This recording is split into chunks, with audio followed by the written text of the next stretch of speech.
Hey everybody, and welcome back to the Captain's Table. I am your host, Captain B-Nard, and topic of discussion today is going to be the Battle Hub Draft League Season 2, a complete overview of said league. And so this is kind of the big thing that I teased at the end of the last battle video. A lot of you, or all of you who are in the Discord server, will already know this at this point. But I have joined up Season 2 of the Battle Hub Draft League. That is the same draft league that just ended about a month ago, I would say, that I participated in most recently in, making it to the semifinals before being eliminated, landing in, I believe, technically third place overall. I'm going to be back for season 2. That's the big announcement. We're going to do this video the same way that we usually do, where I'm going to go over a bunch of stuff about the league, and that's pretty much going to be the mission statement here. So, not going to waste any time. Going to jump right into it, and so we are going to move right into our first graphic. Well, second if you count the low quality thumbnail. And that is going to be the rules of the new season of Draft League here. So a little bit of a different set of rules, although roughly the same idea behind the rules, but there have been a few adjustments.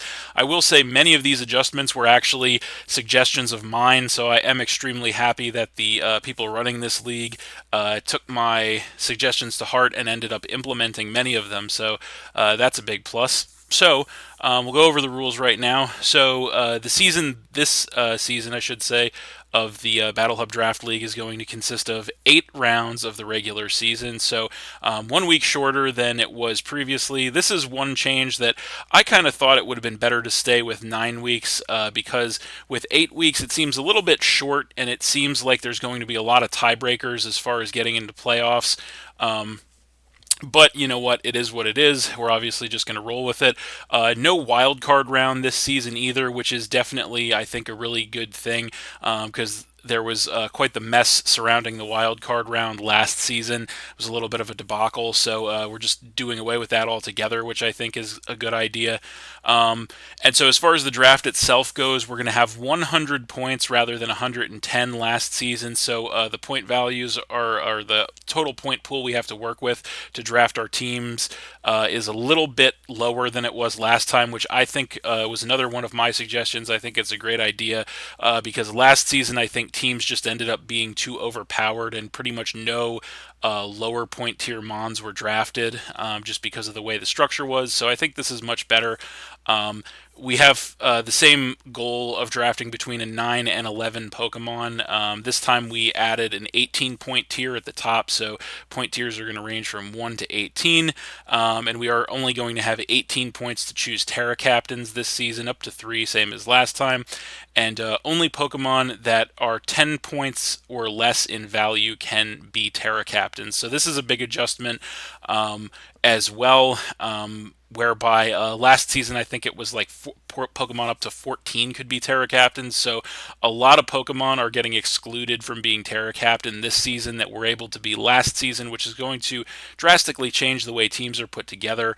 I think personally, again, I think this is a little low, but we can definitely work with it. Overall, the biggest changes, or all these changes, I should say, to the league in Season 2 pretty much come out to simply coaches having to be a little more creative with their team building, having to make better use of their point resources to better allocate them to putting a team together that involves not just overpowered Pokemon, but also lower tier ones. And also, that's going to come into play with the Terra Captain thing too, trying to get good lower tier Pokemons to be your Terra Captains. So those are pretty much the rules this season. Obviously, in the 8-week regular season, this kind of goes without saying, but you have your matches, and obviously you play all 8 rounds, and then the 8 coaches out of 16 that have the best records at the end of that 8-round regular season will advance to playoffs. So, having said that, I'm going to go ahead and introduce you guys to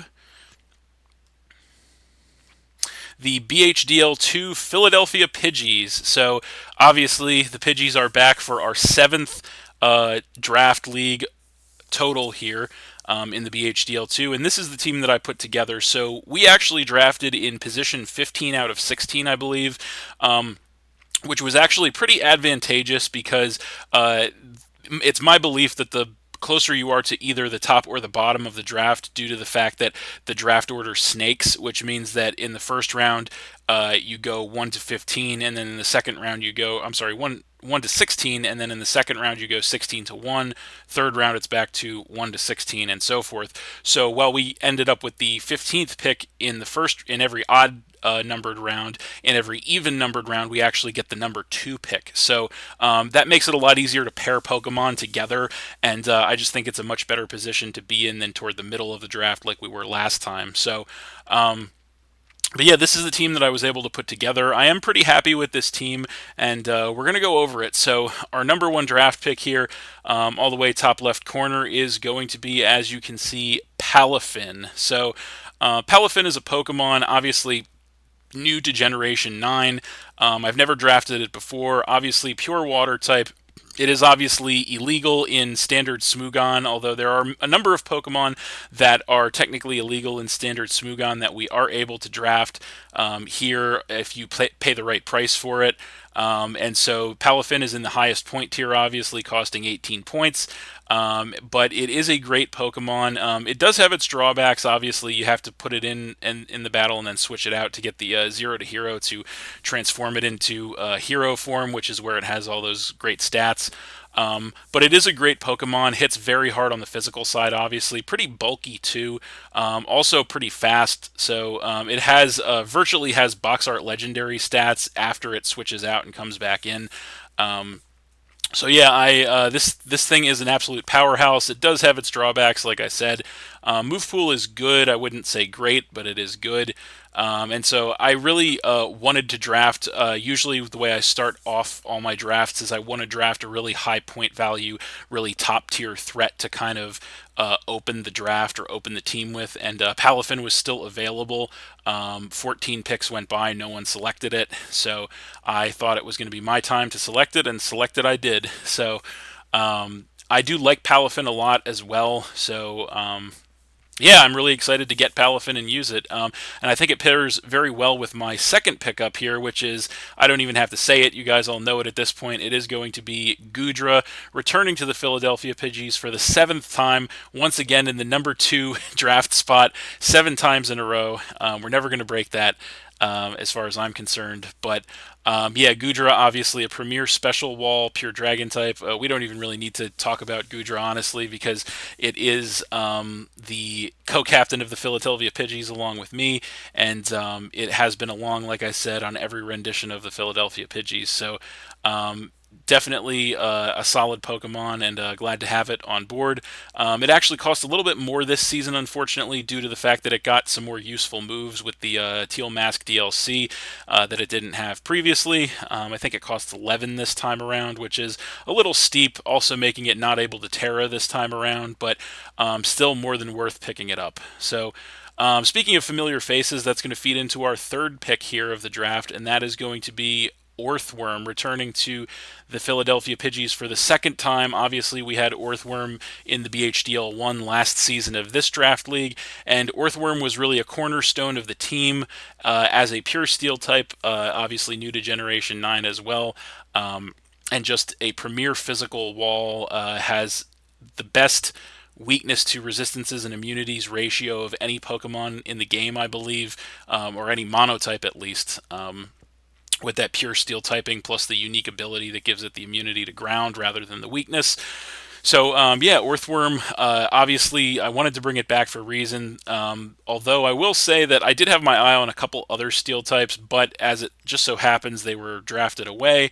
So Orthworm was still available early, so I decided to pick it up, but definitely no hard feelings about picking this guy up again, as like I said, it was an absolute cornerstone of the team last season, and very glad to get it back this season.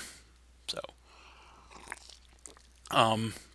but that's going to move us to our number 4 pick here, and our number 4 pick, as you can see, is going to be another new Gen 9 Pokemon, and that is going to be Kilowattrel, the electric flying dual type.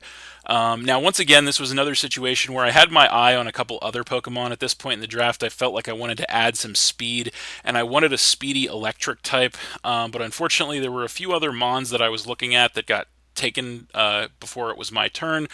So I ended up going with the Kilowattrel. It is quite fast, has some pretty good special attack stat as well. It's got an okay move pool, not the best. But it is kind of exactly what I wanted for this point, this role in the team. So we're just going to have to see what it can do. As well, you can see the three Pokemon that I have that green asterisk in the upper right-hand corner of their picture indicate that those are going to be the three Terra captains on the team as of now. And so Kilowattrel is one of them, as you can see. I think it really makes good use of the Terra due to its relatively limited move pool. So that is going to be something to look for and hope that we can make it do some good things. I also thought that it paired really well with what I had going on with the team up to this point. So, but yeah, that's going to go ahead and feed us to our fifth pick. As you can see, we're going to go down and to the left for this one, and that is going to be Ogerpon Hearthflame form. So Ogerpon is a pretty new Pokemon that just came out in the Teal Mask DLC, and obviously it has four forms. This is the dual type Fire Grass form. It does have to hold an item to gain that form, which means that you can't have it hold any other item, which is a little bit of a drawback. But it has great stats. It is a premier physical attacker, hits very hard on the physical side, is very fast. And again, this kind of feeds to me wanting to put some more speed on the team at this point. So that's why I grabbed Ogerpon. I am hoping for it to do some good things here. Obviously, not being able to Terra limits it a little bit. But you can't actually change its Terra type anyway, so it would not be the most versatile of Terra captains for the team, even if it could Terra, although obviously it gets that huge stat boost. In this form, gets an attack stat boost if it does Terra, which is one of the main reasons why it is not only not able to Terra in this league, but also technically illegal in Smogon OU. But an incredible Pokemon nonetheless. Very interesting typing too, obviously. So, and just a Pokemon I like. I think of all the Ogerpon forms, this is the one that I like the most, design-wise and also type-wise. So, I'm definitely looking forward to seeing if I can make this guy do some stuff for the Pidgeys this season. But moving right along, we're going to come to our number 6 pick, and at this point, I kind of wanted to start balancing out typing on the team and getting a balance of weaknesses to resistances and immunities. And the next Pokemon that I decided to draft to accomplish this was Hariyama. So I wanted a bulky fighting type, and Hariyama pretty much fit the bill completely. So obviously it's a very bulky fighting type, hits very hard on the physical side, has a great move pool as well. So definitely a solid addition to the team, and yeah, another Pokemon that I'm hoping to make some good use of this season. Seems to have a lot of niches in the game with priority moves as well. And also being able to tank hits, obviously, and deal out big damage. So yeah, definitely happy that we could grab Hariyama. But that's going to bring us to our seventh pick, and for the seventh round pick, we are going to see another familiar face here for the Philadelphia Pidgeys, returning to the team for the second time, although it has been quite some time. I think the first time we drafted it was all the way back in the RODL3, which was a very long time ago. That is going to be Poltegeist. So obviously, Poltegeist, the pure ghost type. At this point, I kind of really wanted to get a ghost type on the team, and Poltegeist was the ghost to pick, so that's why we grabbed it. So, yeah, obviously, Poltegeist can be potentially a premier sweeper if it can get a shell smash up. That's the premier thing it can do. It hits very hard on the special side, regardless of that, actually. But yeah, when I used it back in the RODL3, I believe it was, it did put in a lot of work. I will say. And so with this generation, with it being able to Terra, the possibilities are even greater for it. And as you can see, I did elect to make it one of my Terra captains. So Terra will definitely help iron out Poltegeist a little bit, I think, make it a little more unpredictable, which is one of its biggest drawbacks, obviously. But it is a very solid Pokemon, very potentially lethal sweeper as well. So but that's going to feed us to another familiar face here at our number 8 pick, and that is, of course, going to be the Wigglytuff. So Wigglytuff is making its fourth appearance as a Philadelphia Pidgey here, appearing on 4 out of 7 of my draft league teams, and so I think that actually puts it right behind Gudra for the Pokemon that I've had on my Philadelphia Pidgeys the most of any other. I think the reason for that, because I know Wigglytuff is not a phenomenal Pokemon by any stretch of the imagination. However, Wigglytuff, in my opinion, as I've come to feel about it, drafting it so many times, is probably the best budget fairy type you could ever ask for in a draft league. So this season it only cost 2 points. I think that's about the same as it was last season, maybe a little bit more or a little less or more. I'm not sure. Maybe it was 3 or 1 last time. But Wigglytuff is the best budget fairy I think you can get in a draft league. Its normal fairy typing gives it a very useful set of resistances and immunities. And additionally, it has an insane move pool. It is very deep, and it can hit decently hard on the special side, actually. Although its stats definitely leave something to be desired, which I've said this before and I'll say it again. I think if Wigglytuff just had a little bit better of base stats, it would be an absolute force to be reckoned with in competitive battling. But unfortunately, it just does not have the base stats to support that in the higher tiers. But Wigglytuff is still just a really useful Pokemon. It actually came to more of my games last season than I thought it would. Again, as we get into the later picks here, some may not be Pokemon that come every week or even close to it, but Wigglytuff is always a useful option I find to have on the team. Not to mention the memery with the Joey Fontaine connection and all that too. Shout out. So there you go. But moving along, that is going to bring us to our number 9 pick in the draft. And so at this point, I had kind of saved up quite a few points because I was planning on getting 1 to 2 like high point value picks right at the end of the draft to kind of surprise people and round the team off with some high point value threats at the end. And so the Pokemon I found to fit this was going to be Glamora, or is Glamora, I should say, at the number 9 pick. Another new Generation 9 Poison Rock type.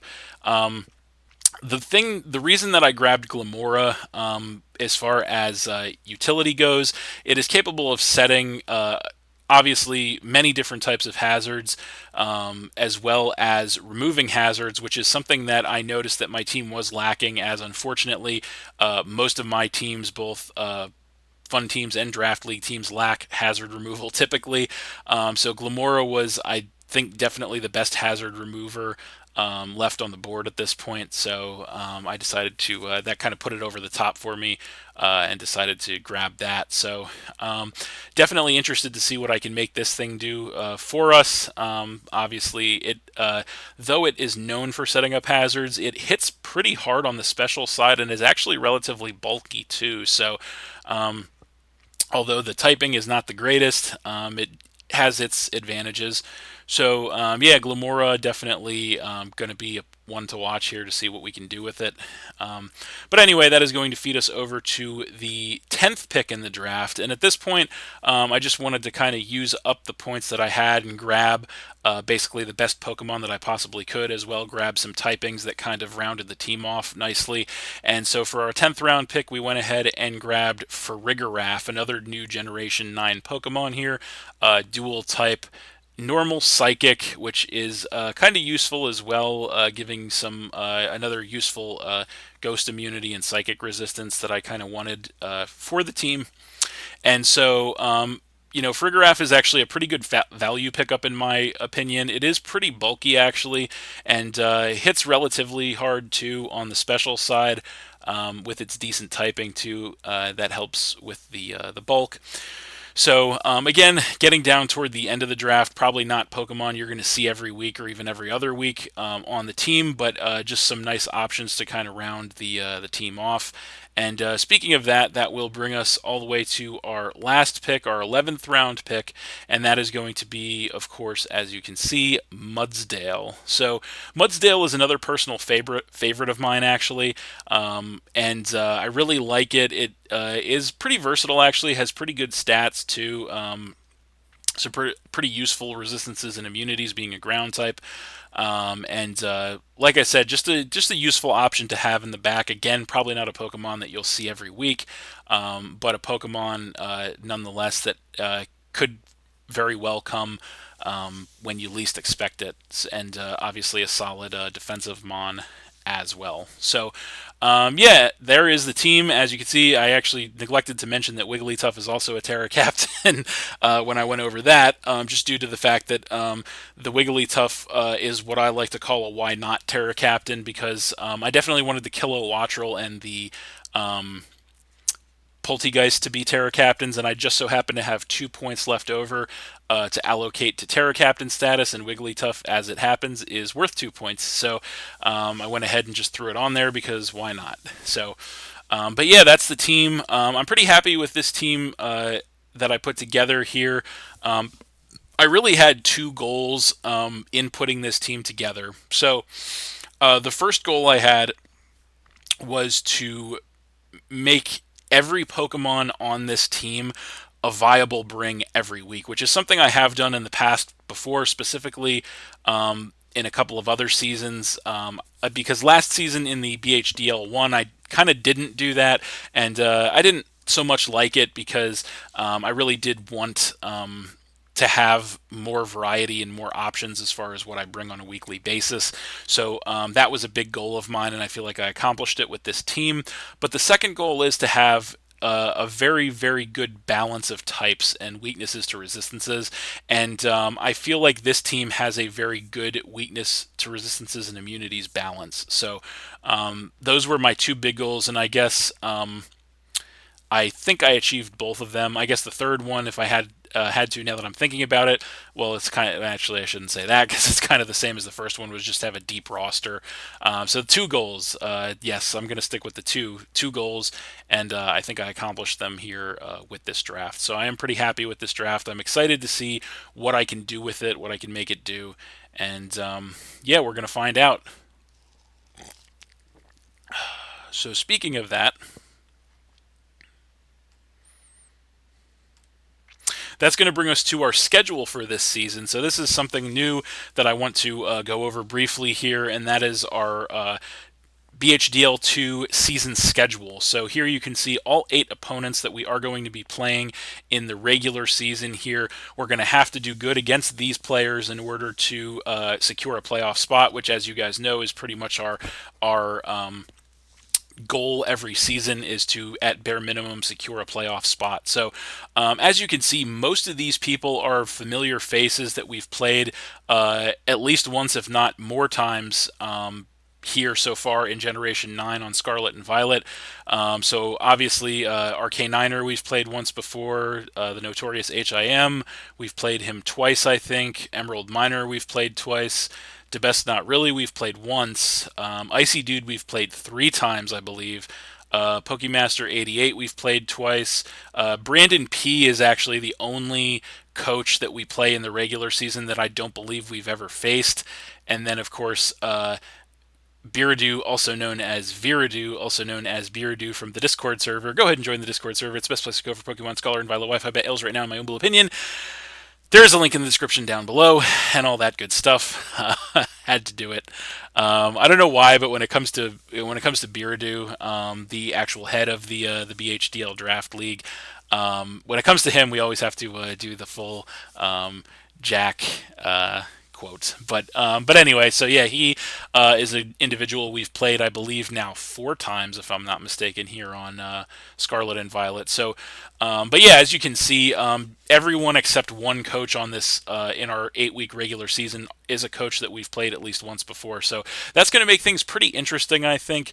As I guess it's to be expected, as I believe 13 out of the 16 coaches in this draft league this season are returning coaches from the BHDL1. So, and actually, all of these coaches are returning coaches from the BHDL1 as well. We didn't get to be paired up against any of the three new coaches, which one of which actually just so happens to be the man who inspired our prize system here. In the BHDL, the head of the actual BHDL Discord server himself, Just Weevil. So he finally decided to join us this season for the BHDL2, which is great. And speaking of that, and speaking of him, we actually have to get into what we are playing for this season. So, what are all 16 coaches playing for this season? I know last season we had the absolute honor and privilege of competing to determine who would be the first ever Pokemon Scholar. An inside joke that if you get it, you get it. If you don't, you don't. And so that was the biggest, grandest prize I could ever fathom. Although, if there is a prize that could quite possibly come close to, if not equal out that, it would be this. And that is what we are competing for here in the BHDL Season 2, to win the first ever Pokemon Viola. As you can see right there on the screen, current mood, one of the two, I love it. We are competing for the first ever Pokemon Viola. It's only fitting, and so it makes a lot of sense to me. A lot of sense, I should say. Again, inside joke. If you get it, you get it. If you don't, you don't. But yeah, that's what we're competing for this season in the BHDL Season 2. I'm pretty excited about that. I'm pretty excited about the opportunity to win that beautiful Viola right there. And yeah, there you go. So having said that, we'll just make some closing remarks here. I know I'm moving at a much more efficient pace than I normally do, but that's actually a good thing, I think. So, closing remarks here. I will say I'm really pumped up for this season, season 2 here of the BHDL. As I had mentioned before, and as you guys I'm sure remember, we were semi-finalists last season. I should say. So I'm hoping to, again, at least make it to playoffs this season. That's always my goal in every draft league. And so I'm hoping the team I put together that I'm really looking forward to using is going to be able to accomplish that. So yeah, that is the mission statement. I will also tell you guys that similar to last season, I am going to be bringing back the weekly pros and cons videos. People really seem to enjoy those, especially the people who are also in the draft league with me. So I've decided those are going to come back as well. So every week, obviously not this week because we haven't had a game yet. We're going to do the weekly pros and cons, where I go over whatever our current game was, and then look forward to the next game after that. So, yeah, we're going to be doing that, and as you guys know, that's going to make up the majority of the content on the channel for the next couple of months here, while the BHDL 2 plays out. You might get a captain's table or a shiny hunt in there as well, something like that. But just about everything is going to be the BHDL 2 weekly battles, and then the weekly recap and preview videos. So, like I said, I'm excited for it. I'm looking forward to it, and I hope you guys are as well. I do enjoy doing these draft leagues, especially now that we seem to have found one that is very friendly and very fun to participate in. We have a good group of people, and yeah, it was a lot of fun last season, and we did very well. And I am just hoping to have a lot of fun and do well this season too. So, but yeah, I think that'll do it for this one. So thanks for watching again, everybody. Hope you all enjoyed. Please hit that like button, leave a comment, and/or subscribe if you did enjoy, and stay tuned for more new videos in the future. Coming your way very shortly is going to be the Week 1 match here in the BHDL 2. So stay tuned for all that. That's it, and we'll see you next time.